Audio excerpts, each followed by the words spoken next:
to that topic. We're going to go into this class. Leadership is the topic. Leadership in practice is what this class is. This is more than 5 years in the making, every single week.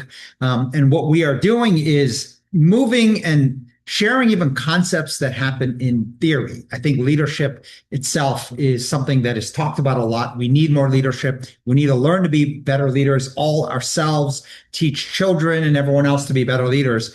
Yet the nuances of understanding leadership and what it means and how it translates into topics like decision making, into judgment, into how do you know how to do the right thing? There was a fascinating conversation we had the last couple of weeks. There's an individual we met. His name is Kyron Quasi. He is the smartest kid, I think, ever in history. Graduated college at 14, but he went from third grade at 9 straight to college. His IQ and EQ off the charts.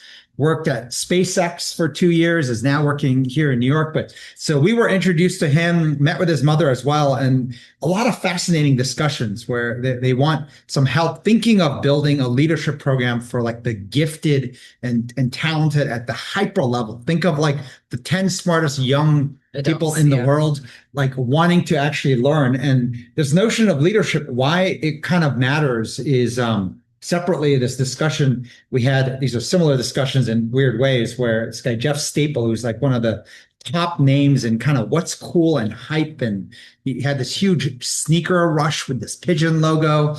But we're talking about taste, how human beings develop taste.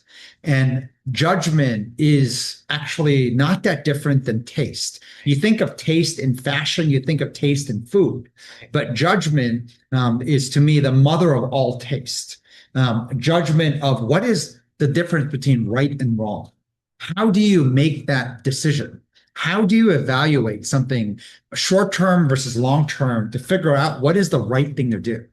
That form of taste making, that form of building your leadership skills, your judgment, your decision making skills, lifelong journey. And so this class is all about a weekly rhythm of covering topics that feed into this. So I think it ends up mattering more and more, even with AI now being so prominent as it is, which is the top topic, is make sure you don't allow AI to do your thinking for you. Use it as, it's almost like going for, I'm curious, like if someone could just give me advice or give me their point of view, right. That's what AI should be. But how to almost fight harder to preserve your own thinking, your own judgment, and then look for how to better it.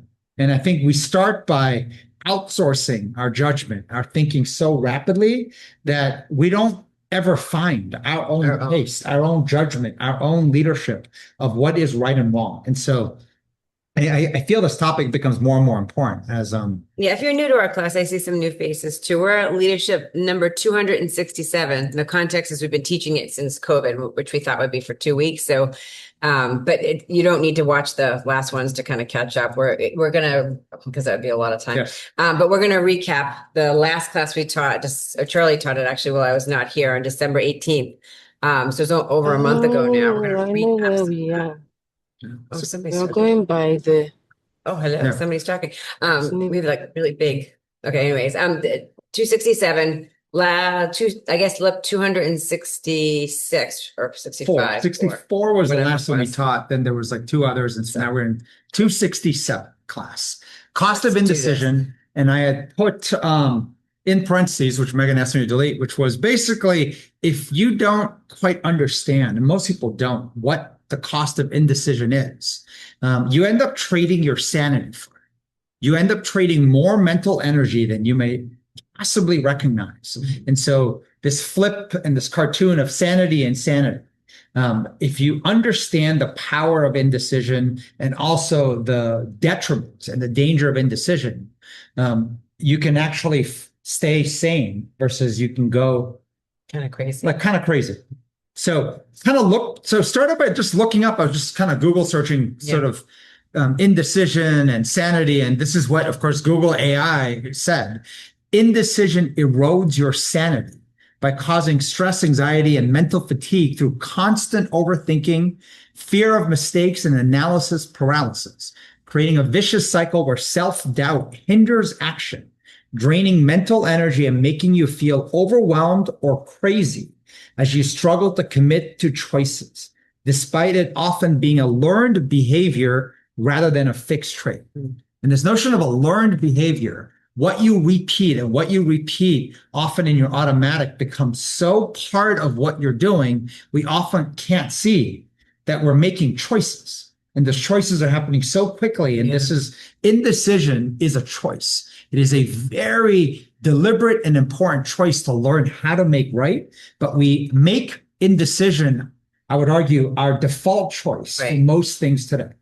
I think on the next slide, we're going to talk about, because I think there's a common understanding that being indecisive is really bad, right? We're going to talk about it being indecisive. When you say you're so indecisive, usually it's like it's a derogatory, right? It's like you make some decisions, right? Yes. So I feel like this can cut both ways, which is why it's a little bit of a complex topic, but we're going to really break this down, right? Yeah. So when we looked it up there, I mean, this is a classic type of meme or thing you will find, indecision is fatal. It is better to make a wrong decision than build up a habit of indecision. If you're wallowing in indecision, you certainly can't act, and action is the basis of success. And they said the worst decision is indecision. So I crossed that out. I don't want you to think the worst decision is indecision, because that is not true. I believe what you'll find in general is a binary advice, binary thinking, blunt thinking is lethal.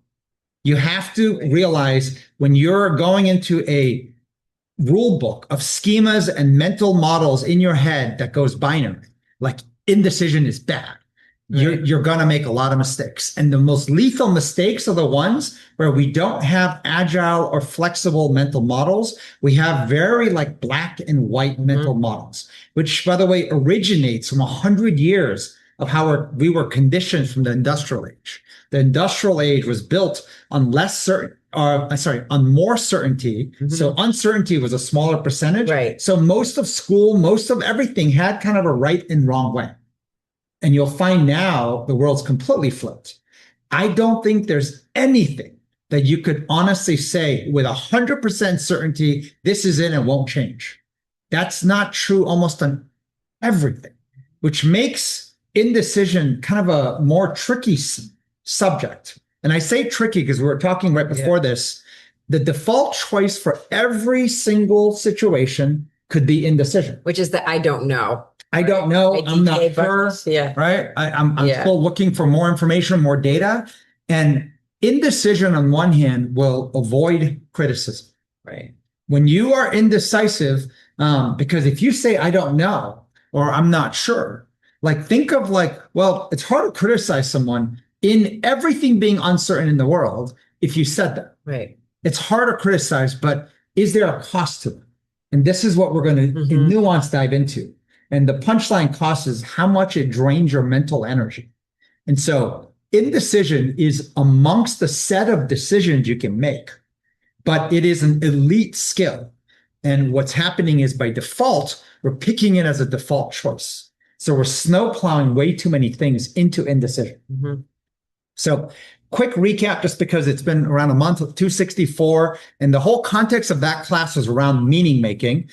We covered, I'm going to cover this really fast. If anyone wants to watch the videos, all the videos are up there. But the Viktor Frankl psychiatrist that came sort of looking at, kind of concentration camps, and if it was Nazi camps, Jewish camps, and whichever labeling you want to put of it, but was noticing kind of how the people in these concentration camps split in different ways. But he was in it, right? He actually survived. He survived in this camp. So if you guys saw this, Viktor Frankl, you've probably heard of him. Maybe you haven't, but a psychiatrist forced into conditions designed to break the human spirit. Yet he noticed something most people miss. Some survived psychologically, some didn't. The difference wasn't circumstance. If you didn't see this, I'm just reading that part on the right for you. He lost everything, his home, his freedom. But even in the darkest environment imaginable, he saw that people responded in completely different ways. Same suffering, different outcome. So this notion of when you see kind of like a positive and a negative, or you see bifurcations. It's always interesting to kind of understand the compare and contrasting of extreme cases. So when he was looking sort of at everyone suffering, right? Everyone in the same situation, yet people were kind of falling into two camps. And the insight that many insights, but one of them was this notion of meaning making, that we don't suffer from the challenging situation. We suffer from the meaning we attach to it, right? And so meaning is very much like storytelling. How are we narrating what's happening? And that's a more complex topic as well, because narration doesn't mean what's happening right now. Right. It has a lot to do with the pattern we connect in the past, but also how we are narrating what it's going to do in the future. And so it was talking about this notion of meaning making I put the green versus destructive meaning making. And it's the destructive meaning making that led to people kind of falling apart. So in that topic, I had a conversation. If you want, we took the 5+ years of weekly leadership classes. There's a tool called AI Coach. There's a chat tool. There's an email tool. But so we use it as well. It's a way to tap the entire database of all these lessons. But I was asking it about this topic, and it was talking about that the brain doesn't record experiences. It assigns meaning to them. And this notion of pattern recognizing is what the brain does so quickly, it's automatic. And often we're unconsciously assigning hurtful meanings. And those hurtful meanings, and how do you know when something is hurtful or helpful? Time will always tell you. When time passes, you will see that you are actually doing better, what we call better plays. You are actually trending, making better choices, better decisions. You're winning as in a trend. That's when you know I did something right in hindsight. Or you look at it and you're putting energy and either nothing's happening or things are getting worse. That means you are doing something hurtful to you. So that hurtful versus helpful. And to understand what's happening in our heads, we spent a lot of time talking about this notion of visceral drafting, visceral reaction, visceral being your own taste, your own judgment. What does it say? And the speed that our mind is good, bad, it tends to bifurcate rapidly into good or bad. And then the question is, but what's beneath that good or bad reaction? What's the story behind? And so this whole question of less of, is it true, but to understand kind of what's happening behind, and helpful came in. And this is not always about being positive. There's a lot of things that you have to actually learn the agility of negative stories, positive stories. They all have a role to play.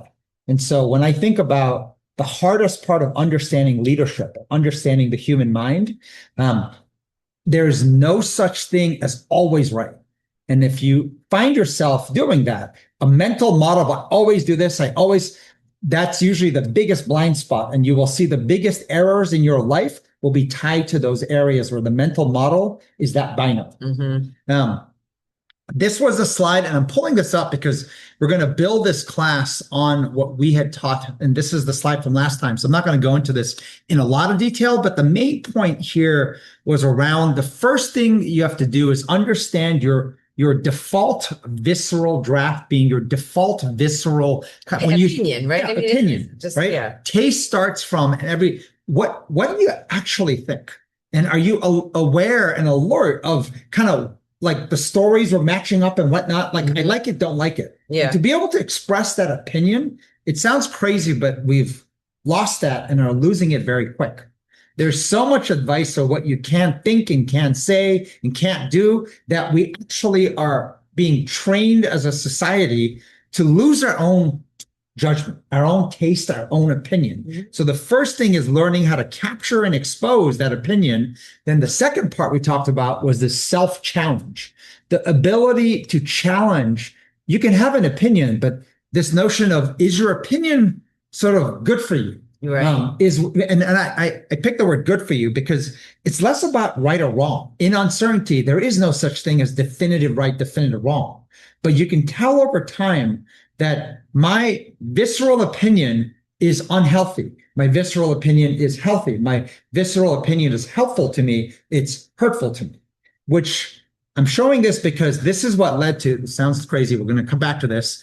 I'm going to cover this A, B, C, D, which is understanding as you go and evaluate and review your own visceral opinion.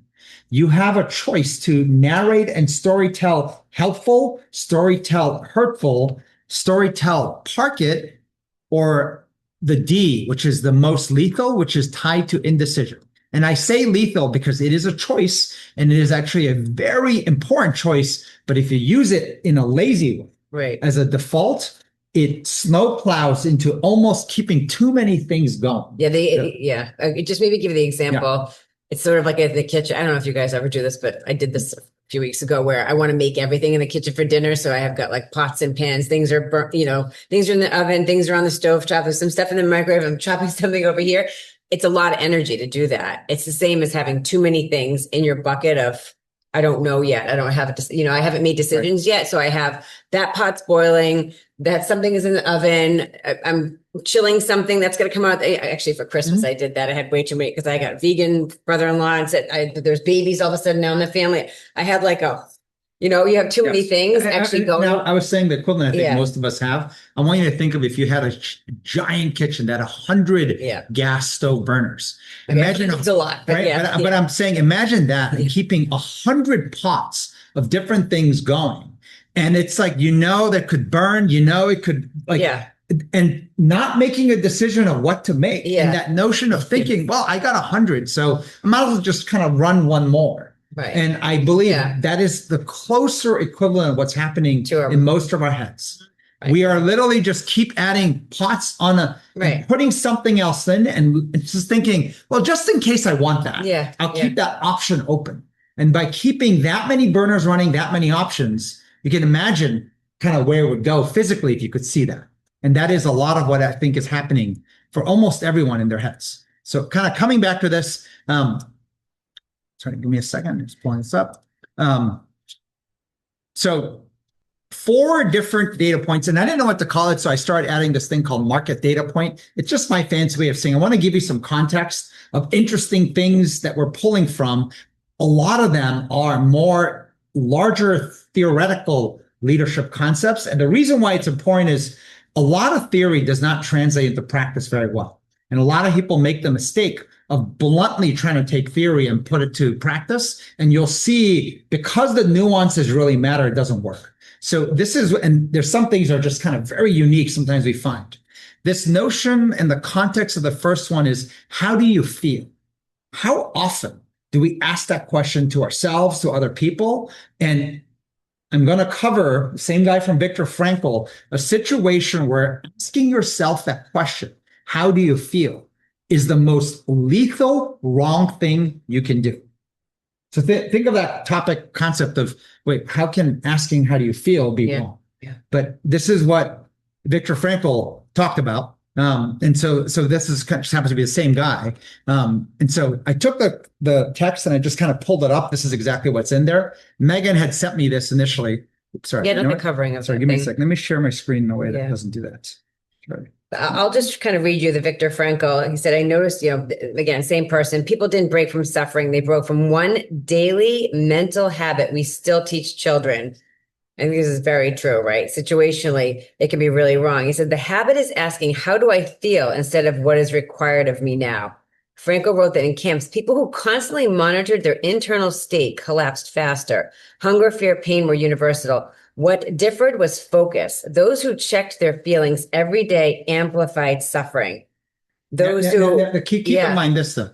Like, I feel feelings are unstable under stress. Right. So this notion of, and by the way, and I think this is the important nuance. So concentration camps, asking yourself, it's a self-prompt. How do I feel? When the answer is bad, it was magnifying. It was magnifying how bad you feel. State. Yeah. Instead of feeling like I hurt, it's like I hurt even more. Mm-hmm. Then you keep doing it and it keeps growing. And it was this almost a daily habit of scanning. Am I okay? Do I feel good? And it's like, no, the answer is bad. Mm-hmm. And it made it worse. And this connected to a lot of other research that we've seen around this topic of deprivation, curiosity, this notion of that when you are in pain, when you're suffering, asking yourself, which is the same as self-prompting, right? Using this term of AI. When you ask yourself how you feel under stress, it actually makes it worse. Makes so much sense. And right? But so get conditioned to do it. Understanding that how quickly we do it, this constant self-scanning, name your feeling, validate your feeling. I know we had a book talk with Mark Brackett, The Permission to Feel. Yeah. It's saying there's a place, the worst thing you can do in certain situations is give yourself permission to scan, label, and even try to ask yourself how you feel. Talk about leadership in practice. Yeah. This counterintuitive, that's like a what? I thought it was always good to be in touch with your feelings. I thought it was always good to scan. No, there are situations that it does the worst thing and it makes you more fragile.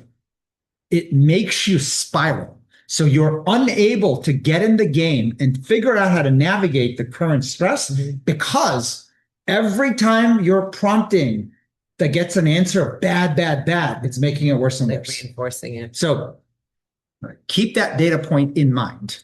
To show you another one.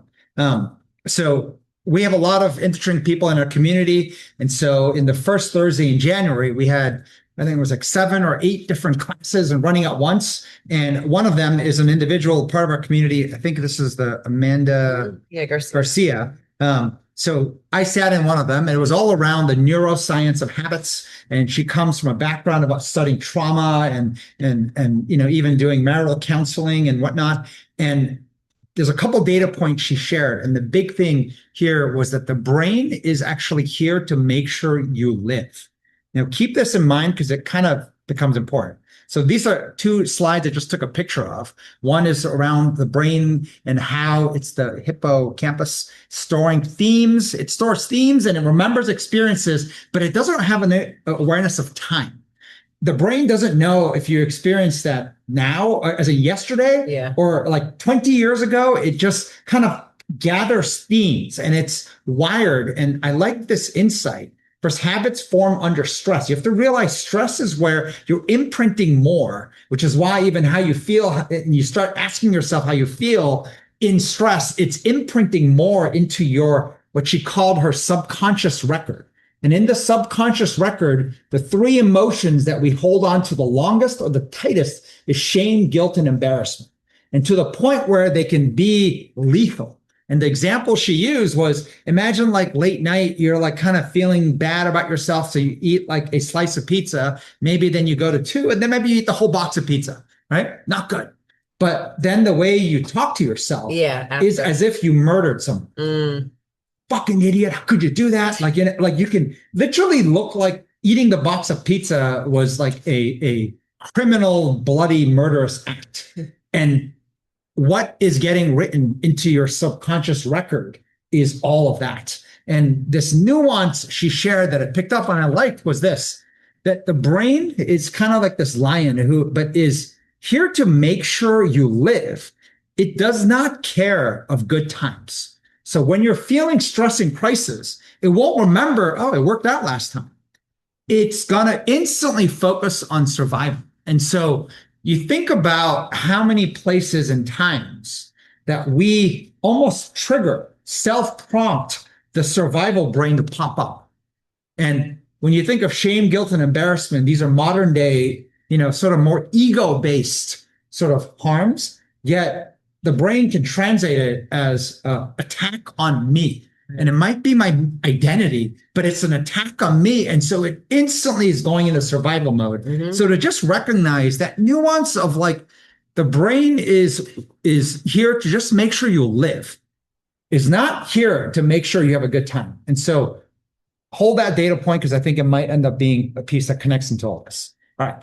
So last week, we have a co-Thursday. There's a woman, Caroline, I can't remember her last name, B something. Yes, hard last name. But I think French. Nothing wrong with French. But so the context was this notion that worry takes more attention. If you have a good thing happening and a bad thing, the bad thing is 3x more attention grabbing. It's 3x louder than the good thing. So she did a whole class talking about this book about a year in wonder and talked about how anything changing happening. And I think of changing, I translate it back to, in today's environment with uncertainty, everything is changing all the time. Yeah. And this is the part that we shared before in the science that showed the brain uses the most energy in three things. One is moving your body, which is why it's so hard to get out of bed or even start exercise. If you haven't, it's even harder. Moving your body. The second is learning something new. But by far the hardest and the most energy goes to dealing with uncertainty. And especially when it's persistent uncertainty, that's where most energy goes. So think of persistent uncertainty kind of synonyming into change happens like all the time on everything. Mm-hmm. And so the brain bifurcates into these two pathways. One is I worry. And in theory, it's like, how do we rewire it, retrain it to focus on I wonder, curiosity, right? We spent some time talking before in earlier lip classes around, they say why stand-up comedy is can make you actually fall asleep. It can distract you, is because stand-up comedy has an element of surprise. Great stand-up comedy, it's surprise, except you're safe. It's Meaning surprise. Stand-up comedy is all about uncertainty. You don't know what the punchline is, what they're going to say. And that's what makes it funny. Yeah. And that's what engages you. And it's what actually makes you forget about all your life worries, because it's a different kind of uncertainty. But take away you're safe. And suddenly it's actually the most dangerous, lethal thing. The brain, here to make sure you live is triggered right away. And so to recognize that the default situation we all live in is that no matter how much you should be like, oh my God, I'm curious what the punchline of this uncertainty is, which is like a joke or like life, I wonder in theory is so freaking hard. It's great to get there, but we're going to mostly be stuck in I worry. And it's at 3x more attention. But imagine the situation. If you're in a bad situation that's trending bad, 3x turns into 10x, turns into 30x. The I worry magnifies rapidly. So just to recognize the power of it.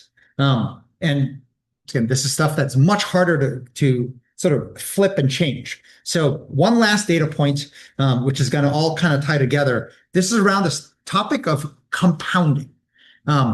Most things we look for, and especially in today's digital social media kind of internet age, give me the solution. The shorter it is, the better it is, right? There was some cartoon about the 8-minute abs, and someone's like, we should make the 7-minute abs version and compete with it. Right. And then like if they complain, you give the extra minute for free. It's like this whole notion of we want something shorter and shorter and shorter. Mm-hmm.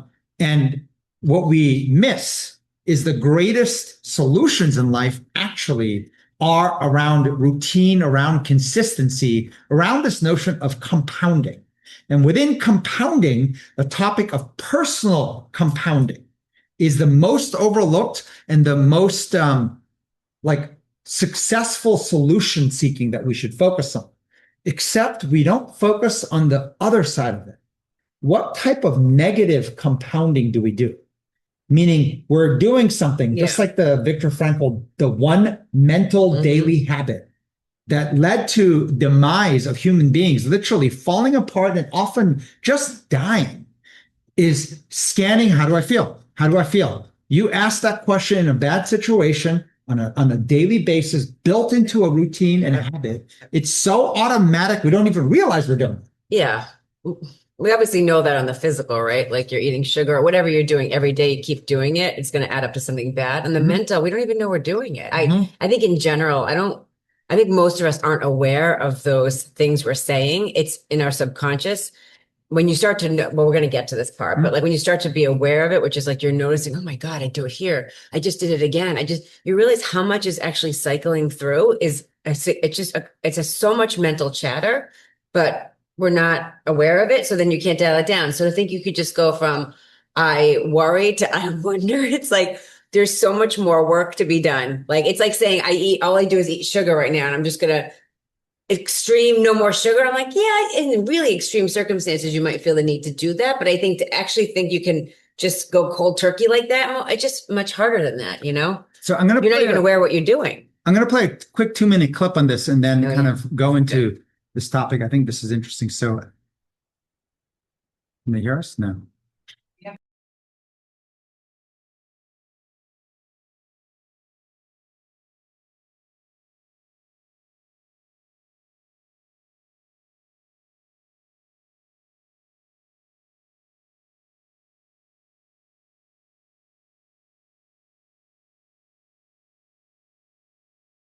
Hey, Charlie, you can't hear the video. Sorry. No, so should I try again? Okay, let me try one more time. If not, well.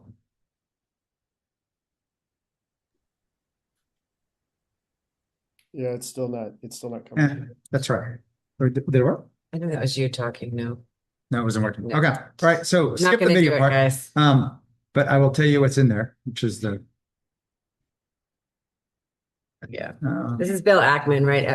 And he talks about through one of the hardest sort of high pressure, stressful, negative times in his life, how he managed through that, which basically gets to compounding, right? Like day by day, right? Yeah, we and can get the clip, the lip, not the lip, so we'll get the link. what was Right? that? Yeah, but like we'll explain. It's just pretty quick, but it's this notion of it was in a window where he had the worst thing happening all at once, personal. Mhm. It was like divorce on top of his business. it's lawsuits and business falling apart. He's a billionaire hedge fund guy, and talking about how the notion of compounding is you just focus on like just trying to do and fight this week and do it again next week and do it again the next week. Yeah. And the sum total of what shows up is things get better. Right. And I think we've all kind of heard of that, like put one foot in front of the other and compound. And so compounding being the most overlooked solution to almost everything, but personal compounding is the most powerful. This is all the notion of up-leveling yourself, kind of becoming this learning machine. And as you spend week after week and you grow, things become easier because optionality, it's like you as a tool, as a lever, as an asset is changing. So most times people think about this, we think about the positive, but there's a real dark side. And coming back to even Viktor Frankl's One Daily Habit, coming back to Amanda Garcia's kind of like, are we triggering sort of the brain here to make us live and survive when it's actually just ego? And we're actually acting like it's life or death, or are we triggering worry at such a level that it's just magnifying? And how often are we doing this? So we had a fascinating discussion with the smartest kid in the world, with the mom, and talking of compounding, and she kind of glommed into this one insight. A lesson we had taken away years back was with Josh Wakeskin. Spent a lot of time with him, around 6 months, kind of coming to our offices every week on kind of different ways to use the brain. He was the #1 chess master in the world. And it was all around how you want to solve difficult problems, breakthrough thinking, applied and showed up when you use your subconscious mind in partnership with your conscious mind. And the biggest window where the subconscious mind is actually working is when you're sleeping at night. And so we focused on and learned and tweaked techniques of bookending the very last thought you have when you go to bed, combined with the first thought you have when you wake up. So think of bookending that sleep window. Would put a thought in and then pick it up as a first thing. And what it does is it almost creates the equivalent, not of 10 minutes and 10 minutes, but it creates the equivalent of what could be 8 hours, 10 hours, 12 hours of our brain processing and thinking, which is often why you'll find certain breakthroughs occur. When you wake up, you're like, you look at the problem totally differently. You're like, how did that happen? Your brain was working on it while you were sleeping. And the ability to actually be more intentional and deliberate in that often happens. You'll see in other things, like before a hard workout, you put a thought in your head, and then after you look at it and you have a breakthrough. Could have happened before a shower. You think of something, you have a shower, and you come out, boom. And so that notion of bookending, the use of your subconscious. Now, this is all on the positive. Do we bookend negative stuff? Do we bookend worries? How many of us go to bed at night and the very last thoughts are all the worries I have? It could be about your own health. It could be about your own, financial career. It could be around your children. It could be around your parents. It could be around a roommate, a friend. The last thing that goes in your head is worry. And you wake up and you're like, oh, I'm worried if today's going to be a good day. And we're bookending, not 10 minutes and 10 minutes, but think 10 hours. Imagine a daily habit. And maybe the weekend's a little different, but imagine a daily habit of brainstorming, worry, every day for 10 hours a day. A 10-hour Right? brainstorm. 5 days a week, maybe, some maybe 7. But imagine dedicating like a conference room where you get to go in and your mind is invested on a daily basis to pour into my worries. And we do that without even realizing. And that discussion, I mean, woman Julia just lit up and was like, oh my God, I need to learn more about this. Because before we focus on figure out how to be strong with it, use it as a weapon of choice to be smarter, breakthrough thinking, brainstorming strategy, you first have to realize, wait, I think I'm killing myself, hurting myself by bookending my evening thought to the morning thought, and boom, every day, think of 10 hours of brainstorming and worry, and what does that do? Yeah, no, I mean, I feel for some, maybe not for all of you guys, but there's that moment at night where everybody's asleep, everybody finally in bed, the kids are in bed, and it's like, ooh, now I'm going to think of all the things that are wrong that I need to fix, And it's like you could just sit up ruminating for hours. Yes. You might fall asleep, but now your brain is processing all of that, And then you wake up and you might not actually think about it. Mm-hmm. What happened to me yesterday? I came in, I thought everything. And then throughout the day, as we're working on this, I'm trying to notice these things. Oh my God. It's like some torpedoes, like just bombs going off that I wasn't even aware I was doing. And keep in mind this, when they say bookending, the most important part of any bookending is always the start. So think of the start the same as prompting. We are self-prompting.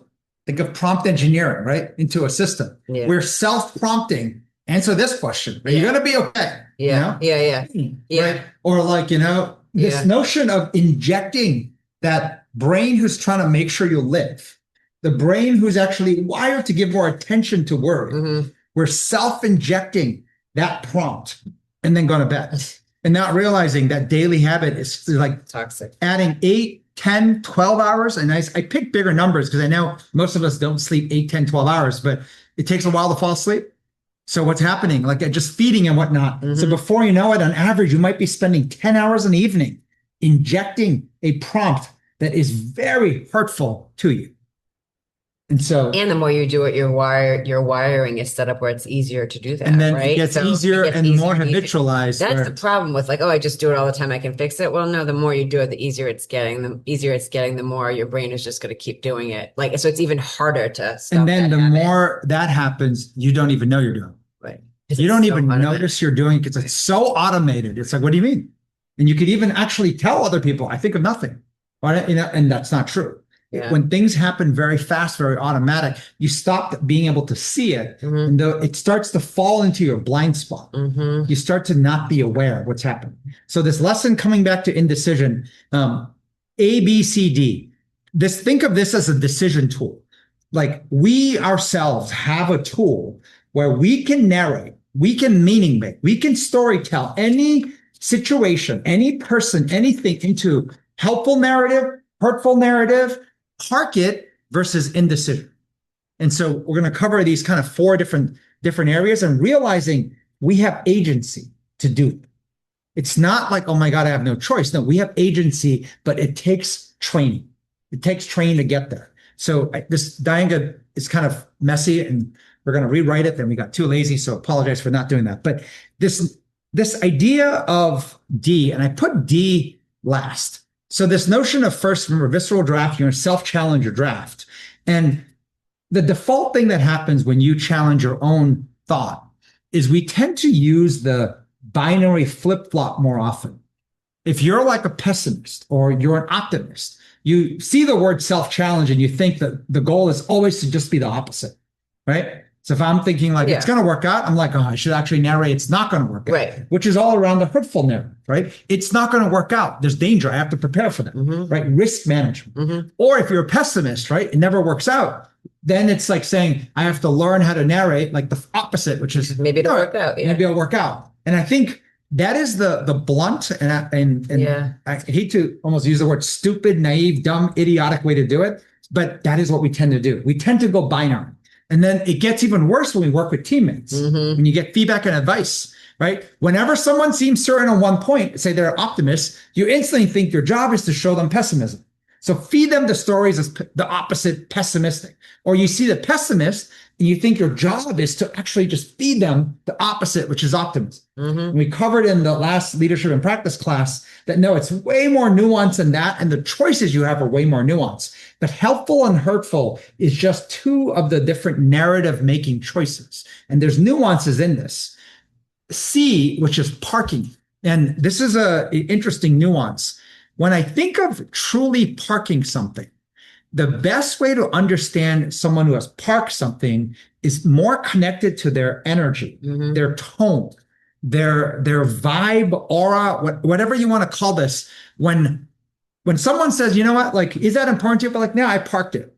And then you can test it, bring up a topic. You'd be like, you know what, on the topic I heard. And if you see them almost viscerally react, as in what is it? You know, they didn't park it.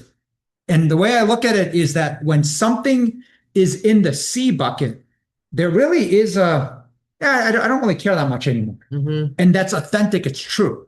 I'm not talking about faking. There was a podcast talking about authenticity is the top signal and the signal that matters most for human being to human being is understanding how to train. That sounds crazy. How to train being authentic. It sounds crazy because authentic should be the easiest thing. No, it is actually the hardest thing because every piece of advice out there is how to fake authenticity, how to fake sounding like you care, how to fake sounding you're smart.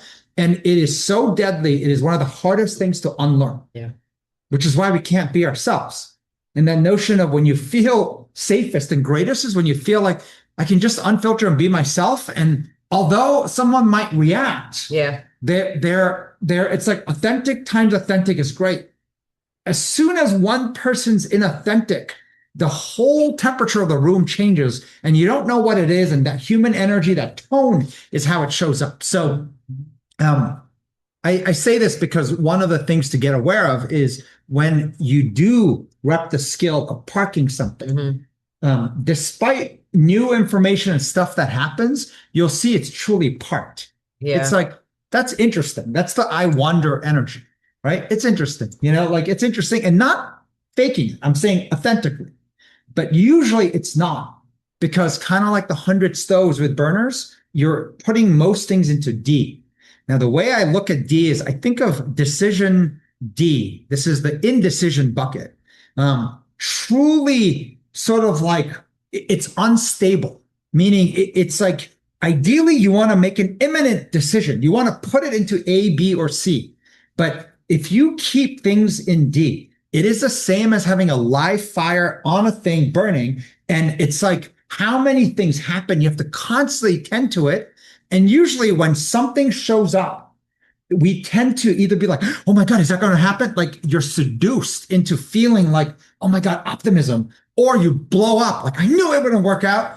And that's not parked. That energy is the best way. And by the way, this is a complex topic. We were saying, we're unpacking. Every time I look at this framework, I have like a different thought or a different insight. So I said, Charlie and I were talking. I said, I still think it's valuable to share it because I think being deliberate, being deliberate about making these choices, I think is such an elite skill, but I feel like it's so important now because we have too many things that are uncertain in our life, too many issues, too many challenges. So I do feel like learning this skill, I feel we'll probably be able to unpack it into like a series of classes. I feel like it's like such a advanced, but like really critical skill. I was, it's every time we talk about it, I have like different examples that are coming up in my mind, but they're very complicated. So I think we were talking about, we can kind of give some simple examples. If you don't mind, Laura, we're going to give an example on the cold plunge. I feel like we should, because we need something like not silly, but like something that's not like, I have plenty that are like, New York City, New York City, super cold right now.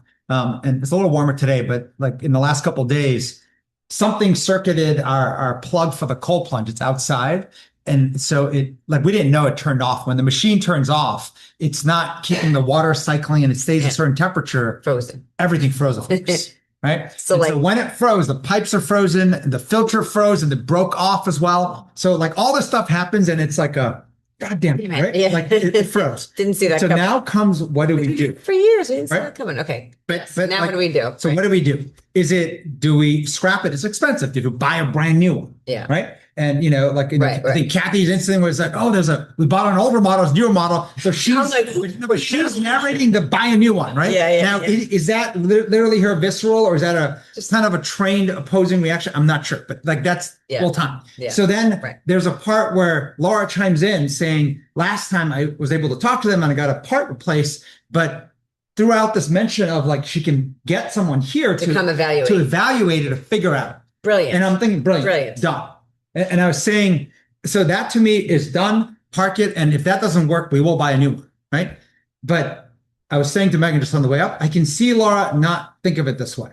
Even though we kind of made a decision and now the energy is down. We're making it up, but we're saying, is it possible you're still ruminating on that decision? And how did it happen? Was it because of the snow globes thing? Is that right? And then let's debate that. And then it was like, should we Google search and look for a self-help way to do it? And before you know it, it's like reopening up this thing. And this is where versus helpful decision, right? Decision, have somebody come evaluate, done. But if that stays on your open list, like as in one of the indecisions, that's such a common thing to happen. Maybe it's not happening. I'm making it up. I was trying to come up with something that's like less like, I'm saying it's very easy to do. Yeah. It's very easy to do. To keep making that, ruminating over that decision, keeping it live. And I'm walking away thinking, no, I didn't know about that inside of, we can bring someone to evaluate. And then I was like, right, obviously check that. If you find out that the valuation costs more than the whole thing, clearly not worth doing. Right. But like, that's an assumption I'm making, but I'm thinking pretty much decision made, done. Mm-hmm. And when that happens, evaluate and assume the cost is lower than the cost of getting a new one. We'll just move forward and make that go and go. Yeah. But you can see there's a gazillion ways to keep it in D and debate everything. Ways to keep it in there. And then like Kathy could be like, well, we can just definitely get like an upgraded one. And so it's like, should we do that? And then Tom might say something else. And before like someone Googles or chat GPTs before. And it's like, how much energy goes into most things and I look at D as keeping it alive. Like how many things do we keep alive on the burner? Because maybe, right? Like maybe it should be front and center. Maybe I should worry about the danger of it. Mm-hmm. And so the skill, when you get skilled in this, is first so the elite skill is people who are skilled in this have very few things in any given time in this category of D. Mm-hmm. Because they know that it has to be time bound. It's like there's all these things that they're just repped at doing. Right. They have a very short list of D. Decision D, and it's so short. It's almost like I don't know, if you think of some place where you're like so picky, right?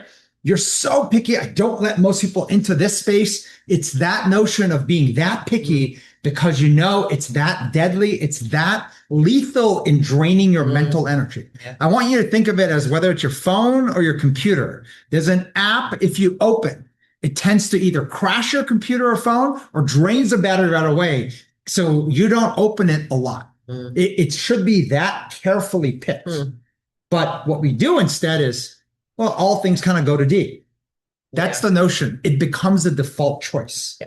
And we don't realize why we can't focus, why we can't get engaged. We act like, oh, no, I kind of parked it. It's not, because you can tell by the next things that happen, the visceral reactions that show up out of my own body and my own mind and self. There's a difference when something is truly parked versus when it's in D. When it's in D, you literally kind of almost jolt up like, wait, what? Good, bad? Like, that's not parked. That's you keeping it alive in D. Mm-hmm. And so this notion of how dangerous D is. So, which goes to probably... It's funny, Savvy B, she was saying, I'm going to call you Savvy B. She's saying all the different, sorry, I have to just find it. Post-it notes everywhere I need to remind her to close the tabs on the computer. I mean, it is a similar notion, right? We're talking about that. Like if you have too many things open, I also will do that where I'm like, oh, I want to remember that. I don't want to forget that I had that open. And so I'll remember next time it's something I have to do.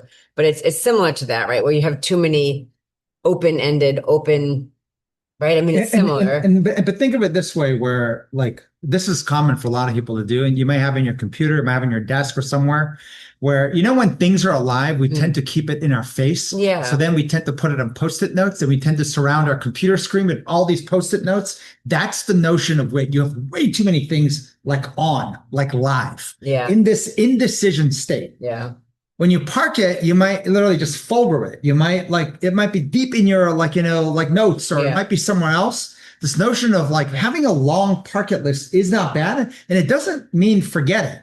You're alert that situations change, except that the emphasis is if you understand how lethal it is, you don't start to open up tons of post-it notes, tons of kind of live decisions that are happening.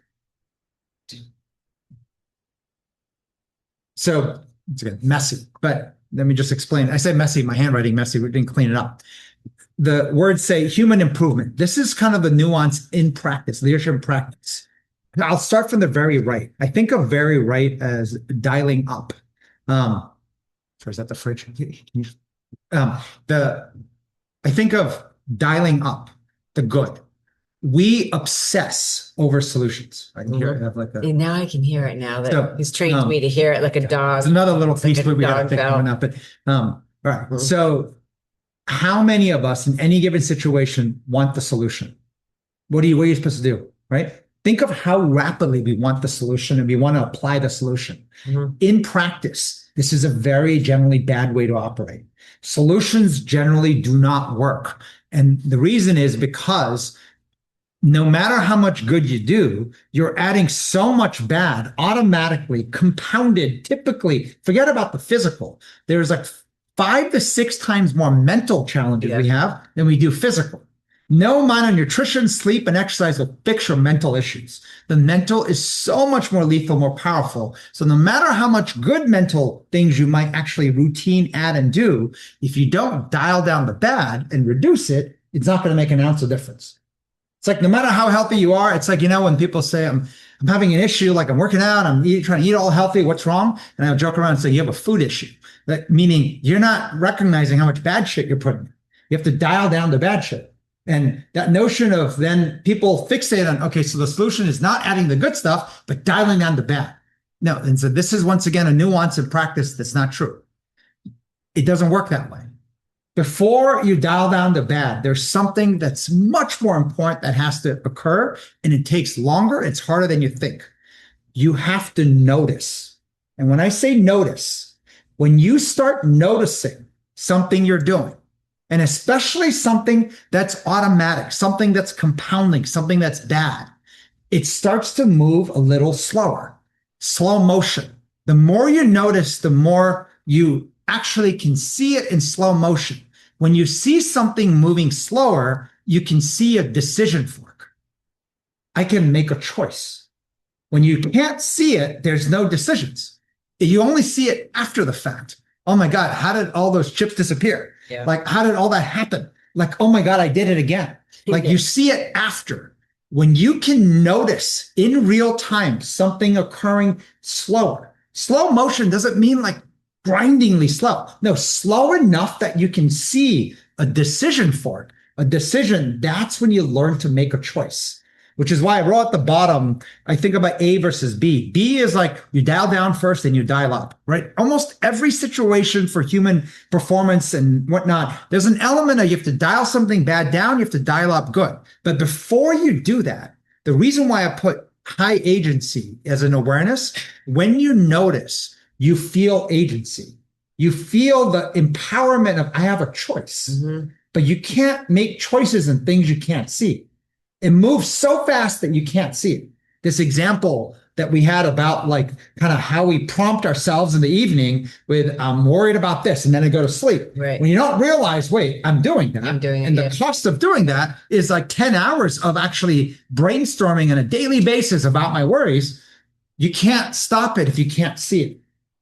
I wrote this down last night when we were talking about this, Charlie. I'm trying to think of how to talk about it here, because I think when you said something, you said when you notice, it calms you down and you feel more stable, i.e. less neurotic. Yes.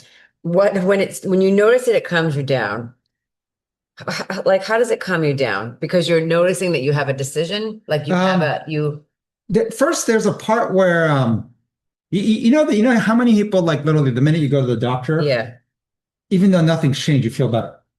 Right. Knowing makes you feel better. Knowing makes you feel better. Uncertainty, coming up with the endless possibilities of what could be wrong, is actually what makes you even worse. It's amazing that notion of noticing is that when you notice the bad you're doing and the bad you're doing on a recurring basis, even that alone, even though you're not stopping it yet, like you could be eating your midnight chips and snacks and being like, holy shit, this is what the problem is. Right. If you notice, you start to feel agency. Yes, because you you start feel to more see control. that, wait, Yeah. I could choose to. Yeah, I can change I could it. choose to stop. Right. Like mid-bite, mid-thought. I could choose versus when you can't see it.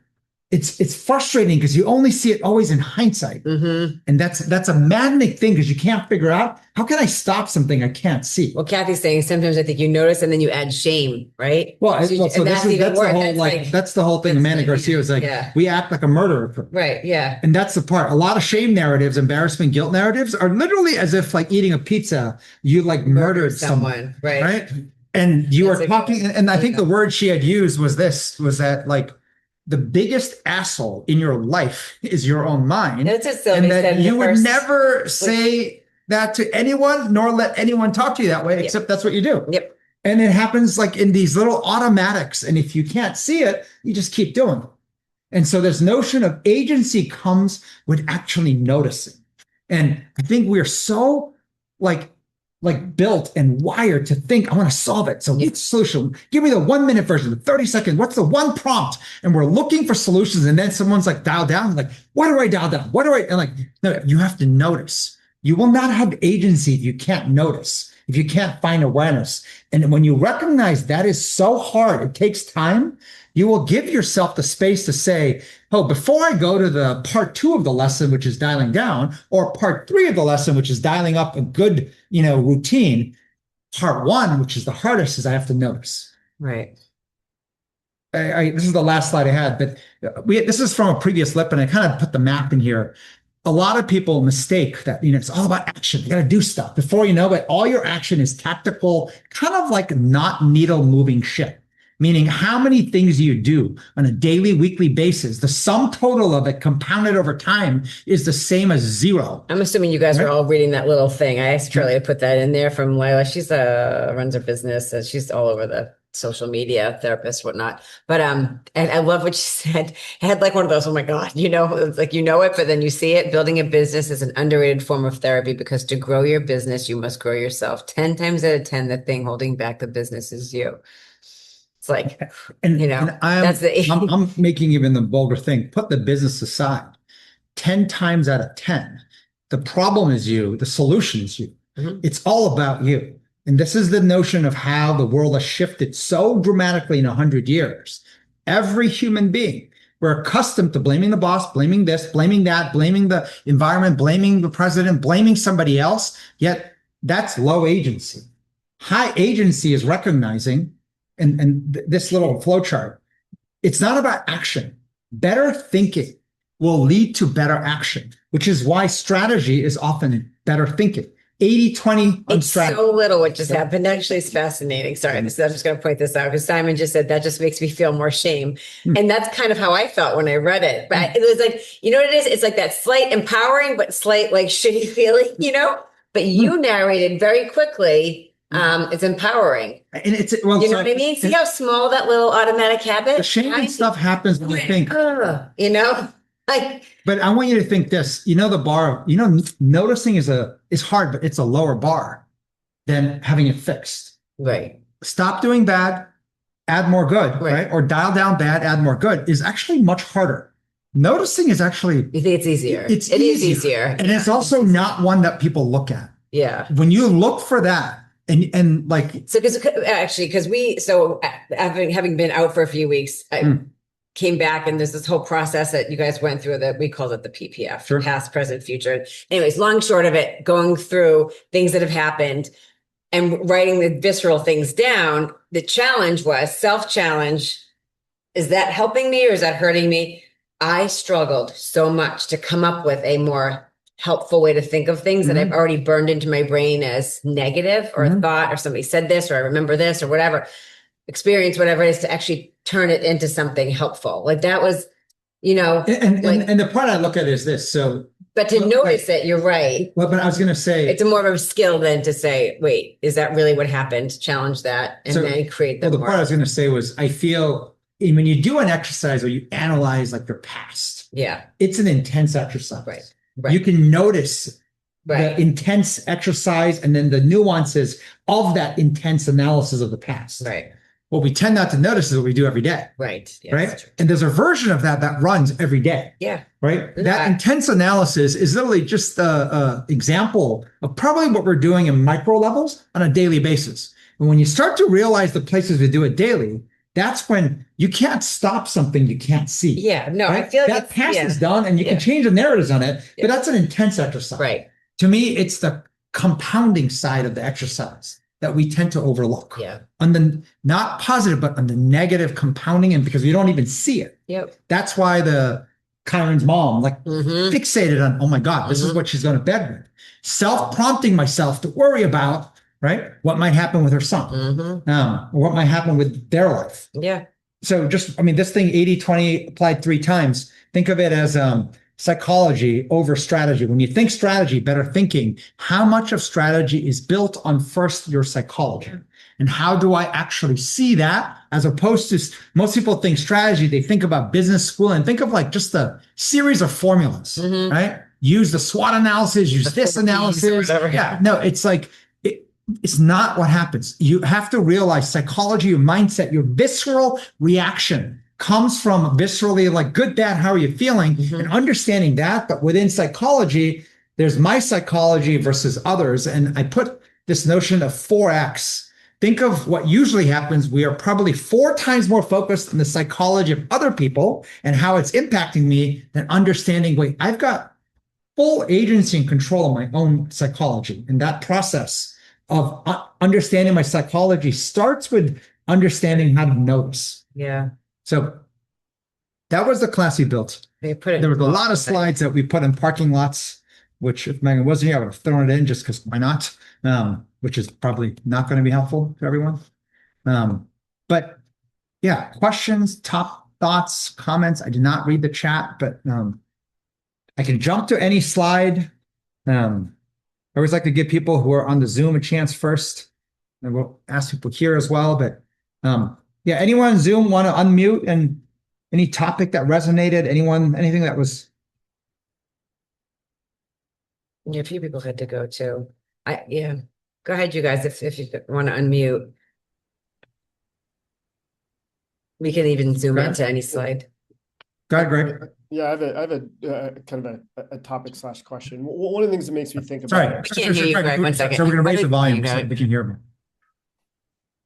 All right, go ahead. See if we can hear you. Can you hear me now? Not really. It's a little bit better.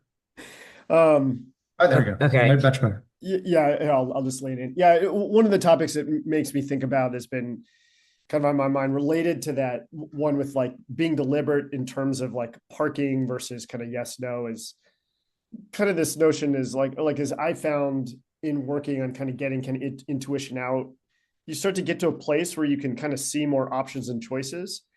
And I think I felt the pain in terms of not being deliberate enough on the trade-offs of those kind of options and choices. And I've like overestimated how much I can kind of tackle at once, which then gets into your D's. And so I just, that connection with, kind of options and choices and like the deliberateness around kind of the trade-offs. I just think it's both difficult, but it's also very insightful of that, like this unintentionally, we keep things alive, even if kind of in our head, we think that we're not. You know what it just made me think of, Greg, something I was thinking about when Shirley was talking too about, maybe this is not the right way to look at it, but the idea of like different tools that help, like, I feel like I wrote this down, like the calendar, the idea of grounding things in reality can sometimes be like a helpful, it's not to say, don't worry about this now, I'm going to put it in the park it bucket. Because I think what you're saying, Greg, is like learning how to be really deliberate about what things you're going to keep in that bucket, that I've got to make a decision. It's like right now in the next few days or weeks, this is really important. We have a few projects like that are like very important right now. We have to make sense of, we have to make decisions. We have to choose this or that, but I guess I have found recently that some of it is like grounded in the calendar of, wait, and challenging, does that really have to be made now? Because like, I think sometimes we think that decision has to come like this week, next week. Maybe it doesn't, right? You can actually give yourself a little more time, but why I think we always have like the 120-day or even like a 90-day calendar. And now we're looking more 6 months. Like, I feel like it helps. And it's not to be lazy to say not yet, but there are some things that it's like right now we can park it because you obviously have to make sense of it, saying if this, challenge, we did some of this yesterday after we talked to Greg last night. Like, if this happens now, what's going to impact in the next 30 to 90 days? Actually, I don't think it will. So I think we can punt that to later. Like, you have to actually put the time. Time is like a really important. It's a very important. Yeah. What's the word I'm looking for? It's an important factor in the decision making. And like I might say right now, well, obviously what I have going on with Matthew in his ear, okay, decision making of, Brendan's challenges and learning. I'm going to make that not a priority right now, even though I'm not ignoring him. It's just that right now I have this. So situationally, and then you might look at like different checkpoints and put that in the park it bucket. I mean, right? I'll give you an example. Like situational. I'll give you an example. You come back to the cold plunge. Okay. We know next week, looking at temperature, is already freezing. Yes, that was part of my thinking too. I have no desire to get in there. So like saying we made a decision, I should go and find this guy and call him to come in immediately. Like we could it's almost like they won't be able to analyze it when the whole thing is going to be frozen anyway. Right. So what you can do is look at the calendar and saying, maybe you already spent time and found someone. Maybe you already have a rough sense. So you've already done part of the work. Yeah. You can mark it in your calendar saying, boom. Yeah. As soon as a temperature I see has a window of a week to 10 days that is warmer, I'm going to pull that. If it was warmer, I think it would be a bigger problem. Right now, it is absolutely freezing out, and it's going to be freezing next week too. Like, there's nobody who's like dying to jump in that thing right now. Right?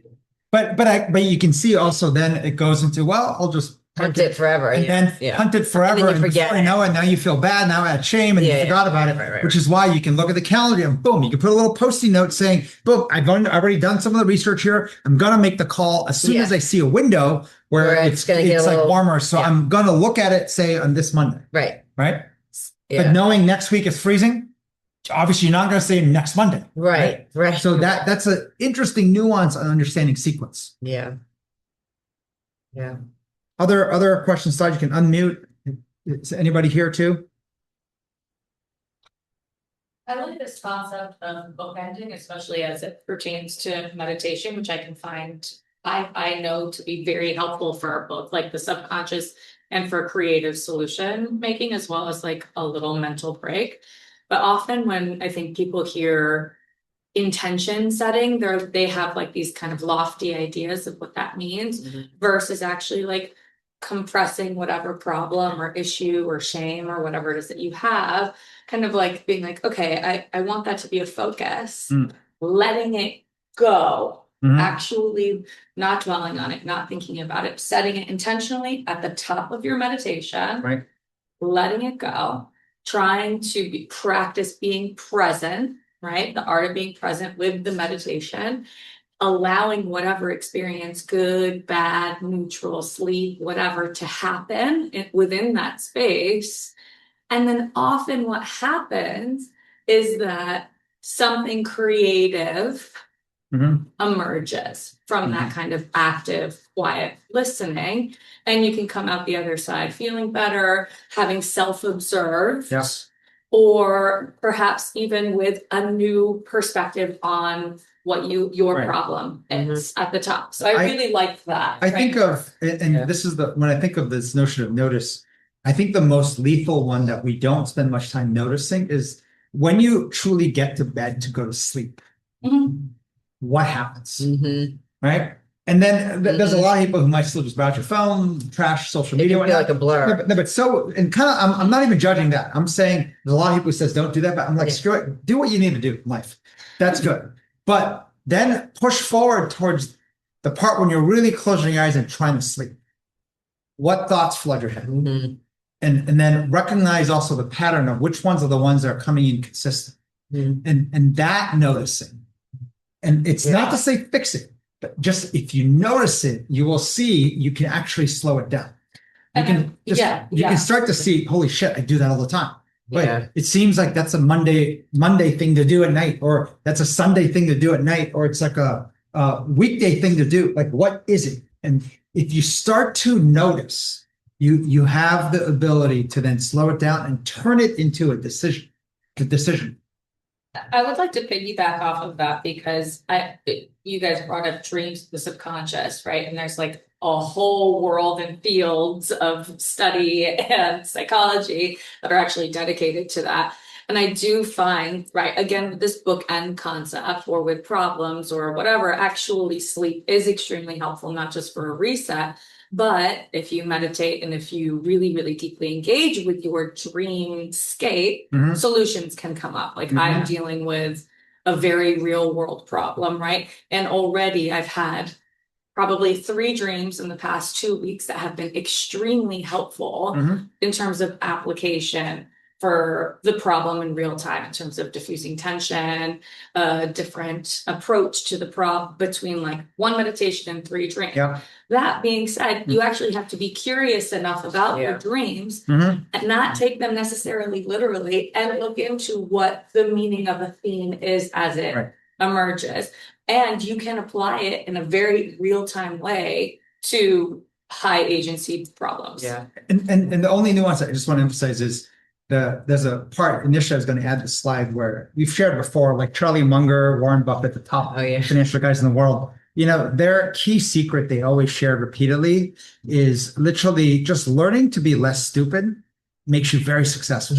And they're saying that's their key to their success. So many people just make dumb choices, dumb decisions. Being less stupid, less dumb is actually what's made them succeed. So when I think of the theme of the class, it's not about what to do right, but I want you to think about knowing how to do less bad. Just knowing how to do less bad, which starts with noticing what is the bad I'm doing. Right. And what is the bad I'm doing on a more routine, on a more compounding basis. And just the act of doing that, you'll I be think better. dramatically better. Laura, I put into the chat, and she can't unmute right now, but she's relating that I can make myself the problem by overthinking things that slows me down until I can't make a change or grow something, either personally or in what I'm trying to build in my world. Simon is saying, Huberman saying not to trust your own thoughts at night. Yeah, interesting. Yeah. There's a whole separate topic we were going to cover of, unsolvable problems. We tend to attack a lot of unsolvable problems. And and of course, if you have children, we tend to do that a lot too. But there's a lot of unsolvable problems. And sometimes it's not yet. Maybe one day in the future you could, but there's unsolvable problems that we can't distinguish. Yeah, which one? So we're trying to break through thinking stuff on things that are literally like, there's no answer. And there's no right answer, and you keep glomming on. And so it's the notion of burning out your computer. It's about crashing your mind. We do a lot of that. And so there's a whole topic there. It's like more nuanced, but we're thinking maybe next week we're going to try to tackle that. It's a big one. Yeah. I have we had a few over the holidays. Like, it's fascinating. I don't know if you guys have ever heard of the book Messy. I think Life is Messy. Life is Messy. Yeah. But this idea that like there's good luck and then there's bad luck and then there's just like things you really just, there's things you can't ever make sense of. There's no explanation. It's like an act of God. Just bad things happen. And it's just interesting to like, I'll just in general end up attributing an answer to something that there is no answer, or I'm searching for it all the time. Even in my subconscious, I'm not aware of how much I'm looking for answers to things I can't ever. This is an interesting discussion we had last night. A lot of times people say you have to have purpose, you have to have, kind of like, this kind of mission to do. To keep your mind busy on something important, not like actually solve something can't be solved. So the translation I was saying of, I'm taking the punchline. Translation I was saying, when people say you have to have purpose for one, the simplest translation is your mind is so lethal. Yeah. You need something difficult, almost impossible to even achieve in a lifetime, that you're obsessing over so that it replaces the crazy spinning it can do and all the stuff that is just either never going to get answered, never solved. And that notion of the mind is like that powerful. But before you get there, the Devil's Workshop, the problem is it's more lethal. Like, and I think not recognizing the unhealthy nature of our mind and the default nature of like the whole thing with the lion. It doesn't give a shit if you actually had a good time or how purposeful and whatnot. It is first and foremost built to make sure you live. And so what its wiring is doing is it's spinning us out of control. Then comes the media, metrics, and everything. They've rapidly figured out, if everyone doesn't know, that the articles that get the most clicks, the things that get, are the things that make you worry. So it's like wiring to like just kind of get the perfect wording and video and stuff to just make you get sick, because I might be sick, I might be this, I might be that. And before you know it, like because of that system, and every way someone's going to figure out how to monetize your attention, like you have to get better at first recognizing, wait, I do that to myself. And yes, others are adding to it, but it's within my control to start to notice when I do it, where I do it, how I do it. And so when you can start to look for that, it's like a hunt for noticing that. Hunt for noticing, not the solutions, not how to get smarter, not how to get better, but literally look for how you are sinking your own like ability to think. And that is something that you may be surprised how many places it happens, how rapidly, how quickly. So that's the big topic. Maybe next week, maybe. Anybody else? Anyone else here? Other thoughts? Rona, Aaron? Oh, I don't need to force you. no. There were things I was writing them down to go back. We can talk more at lunch too. Yeah, we can get up for Zoom. Yes, it is. Maybe there was the time factor in the indecision. Yeah. So indecision is kind of necessary in order. Time is a factor. Yeah, a huge factor. So it's okay to have things in this indecision. So you can focus on the things you have right now that need to get done, not like. I look at one of the litmus tests of people who are skilled in this indecision and levering that category. It's almost, I almost think of it like one of those clocks with the sands of time. When they put something in D, it's like they flip that thing and you're watching the time, and there's an urgency to gather information. Right. There's an urgency to stick your neck out, probe, take shots of guessing in a gated way. And meaning they know like that sands of time they're ending. Yeah. And I'm gonna put it somewhere. I'm either gonna, go helpful, hurtful, or truly park it, but there's an urgency around it, which makes them also more bold and more courageous of things they'll test out and try. But when you see the unskilled version, you see almost the opposite. There's kind of like a very like laissez-faire, like kind of sort of like, whatever we may say wrong, laissez-faire, right? But like, that feeling of like kind of they're like careless with things that fall into that bucket. Right. It's kind of like I'll put it in that category too. How about changing your mind? Is that an indecision? So it's fascinating in that, like changing your mind has a lot to do with new information that shows up. When new information shows up, But new information also has a weighting. Sometimes it's like barely anything, and you change your mind, and that usually is a bigger signal that you're in a D category, meaning like that's like not significant, but you're changing your mind as if it is. It's because you were looking to change your mind. You're looking for something to go wrong. You're looking for it to go right. So even though it's not a real signal, it's meaning it's just a blip. You act like it's bigger than it is. Versus on the flip side, if it really was C, something has to stand out enough. It has to be like, if it's little signals, there better be like 3 or 4 or 5 or 6 in a row. Or it has to be something so big that makes you almost scratch your head and evaluate. And you can tell the C, once again, by the human energy. They're like, everyone's like, oh my God, come on, you got to change your mind. You're like, I parked it. So like, that is an interesting data point. And you might go into, is it a fake data point? Is it someone trying to almost force my mind to change by trying to stand out? So you might evaluate it even, once again, the idea of wonder and curiosity. You might be even more skeptical on that intense thing. And you might say, you know what, I just want to see one more data point. And you'll see that difference of even the agility and curiosity to kind of probe, give it a little bit, like even if it's an hour longer, minutes longer, like there's an element of curiosity and wonder that shows up in that change your mind data point versus you'll see when it's the opposite. It's like, I change my mind, right? It's like, now, like we're gonna get a new plunge. Boom. Like if it moves that fast and nothing really changed, it's a signal that you were never really parked. And so that is a piece that you can get aware of on yourself over time. Just it's almost like when I think of ultimately, you get aware of your own like tone, your own energy, your own vibe. And if something is able to jolt you as if like they're your master, it's saying, wait a sec, I am not like truly like indifferent. I'm not parking it. I am the idea of confirmation bias. I'm looking for something. And so when you're looking for something, even something that's barely a signal makes you overreact. So these like little nuances to like look for. You can also be aware of when there's new information, you're not even aware new information came in and you're not changing your mind too. Like that's like a whole other bucket. Like you're just oblivious to new information coming in. You know? There's there's many sides of either being oblivious to new information because they're so stuck on the decisions they made. Or there's the other side, which is well, just changing your mind even though nothing changed. Fear of commitment.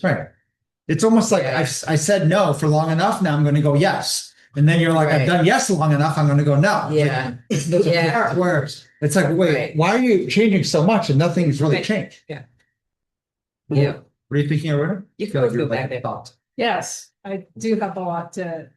Give me one. Well, so in many ways, we're taught to weigh options, to use logic and reason to make a good decision. If something's important, we need to give it a lot of time, and it would almost be irresponsible to jump into a solution right away. So I'm trying to unlearn, some of this default thinking to give something enough time. But like as Aaron was saying, it's like how much time is the right amount of time? Is there something in the background that is giving the illusion of going through a thoughtful process, but really there's something else, and how to sort of like figure out what are the blind spots.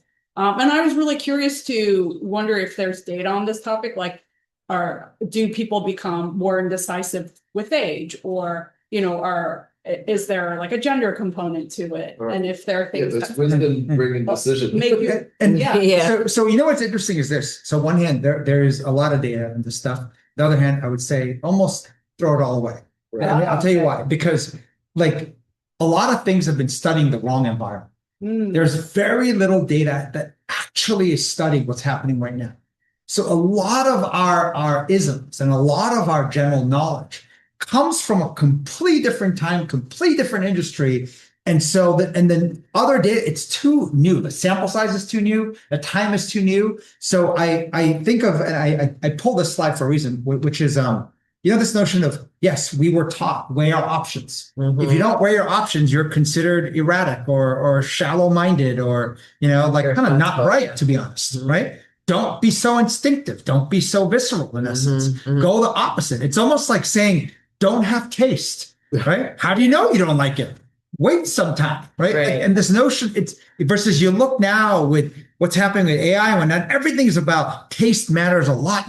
Your own judgment matters a lot. It's completely flipped 180 to what we're used to. And so we don't know how to process what is already baked into our memory, our thoughts and experiences of what is the right models. And it's completely 180 flipped.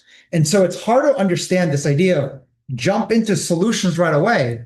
And there's a notion, remember the whole 80% thinking versus 80% doing. 20% doing, meaning I'm not saying go action right away. But how do I first capture my visceral? Like if you try to do everything by visceral, like your own visceral, not someone else's, you might surprise yourself how many things you would actually not be indecisive, not be looking for more analysis, more worry, and more like in a pros and cons weighting. You'll be like, what I would do viscerally is boom, boom, boom, boom, boom. And the more you actually can see it and get comfortable with it, you actually start to expose it to someone else. Mhm. And then you're okay with them saying, well, my visceral is boom, boom, boom, boom. And the collective data there will give you most signal of what to do. Now, there's a whole class we'll have to teach, because most people on the other side thinking, well, if I'm giving feedback or reaction, my job is to just give the reaction to the opposite of what they are. No, that's the wrong way to do it. What you want is someone who gives their visceral, Right. meaning Yeah. your visceral was this was my visceral. Right. And you're like, and then you compare notes. Compare Not like, okay, you're going to just tell me the opposite of what I said. I'm like, I don't need that. Right. I can go and tell AI to go do that. Tell me what the opposite of what this is. Like, I can ask any dumb fool to do that. So don't be the dumb fool. Like, use the human mind, which means your judgment, your taste, and how to see it, even if it's wrong. If you see it, you expose it, you will be able to refine it and eventually get it to a point where it's operating more elite. Right now, most of us have viscerals and we can't even see it. It's so muddled in what I thought I was supposed to say, or like I filtered it before I even spoke. That's why, like, Right? ego and how we look, it's like, it's so hard to say, because like, you don't want to look bad. I mean, there's something yesterday, I was like, my visceral was a different reaction than Charlie had, but then the conversation moved so fast. I was saying this morning, I'm like, I realized my visceral was the opposite of what you and Greg were thinking. And I think maybe I didn't want to say that because it makes me look like I want to avoid conflict, or I don't want to have a fight, or I don't want to whatever. But I'm like, that is kind of in there, Mhm. But to actually say it is going to expose, oh, there Megan goes again. She's trying to avoid conflict, or that's the safer choice, or I don't know, just like some way to like brand you as, I agree. Yeah. But this is the part, you're not going to be able to avoid branding. Right, no, that's what I'm saying. I think But that's the hard imagine part. putting all that aside, saying, okay, I'm still going to get, trained to Trained. expose. Right. And then imagine if you get trained to self-challenge. I am Yes. biased Yes. to always avoid conflict, or Yeah. most times avoid conflict, which means when you start to see how I'm doing it, you Yeah. start to realize just 100% answers in anything is almost always wrong. Right. But you said do it out loud. Yeah. Capture. The point is that we do it so fast we Yeah. don't even capture. We skip so many steps. Mm-hmm. We always see, whenever we speak, it's like I'm already factoring what you're going to react to. So then I'm like, Right. was that really the point I was going to make? I already kind of calculated. Right. I want to say this, but then I think you're going to react this way. So then I went that version, and this is where Yeah, when you unpack what the original reaction is. That's taste. That's judgment. Good or bad, I want to see my judgment, my visceral judgment. Then I want to build on it. And I think what we're doing is we're building kind of what we think should be the thing I say, do, share, so that we actually can't find ourselves. We actually almost don't know because it's happening so fast. So it's experience it. So what? You have to experience it. Yeah, you have to actually do it. It's like rep it. You just have to rep it. Right. I hope the topic wasn't too complex. We think indecision is such a big topic, and it is the easiest thing to just kind of be lazy and put everything in that category. And like I said, I like the analogy of we have at least 100 gas stovetops in our head. And I want you to think of everything you put in indecision is just choosing to use one more and light it up. And then at some point you're like, you know what? I can expand to 100 more. I got 200. And the cost of that. Just said steaky topic. You meant meaty topic. Sorry. I was like, is that a steak? It's a meaty topic. Yes. We will see On you that guys next. note. Great seeing Laura I in here. Yeah. Very good to see you It's like- and everybody. Happy New Year, you guys. Yeah, Laura. Good to see you All right. in there. All right, guys. We'll see you next week.